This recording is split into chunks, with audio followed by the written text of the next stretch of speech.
Hello guys, once again welcome back to my YouTube channel Crypto Daily. In this video we are going to answer XENEA Wallet for daily quiz day 26, so 26 March. So if this is your first time to across my YouTube channel, kindly click the subscribe button, click the notification bell so that you will be notified whenever I upload the video. So let's claim our daily point. So congratulations, we have been getting 95 points. So let's go for a quiz. So start. So today's quiz is, which of the following is an example of deflationary tokenomics model?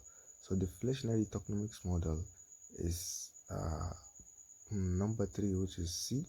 So regularly varying portion of the token. So here it is. Let's click on submit.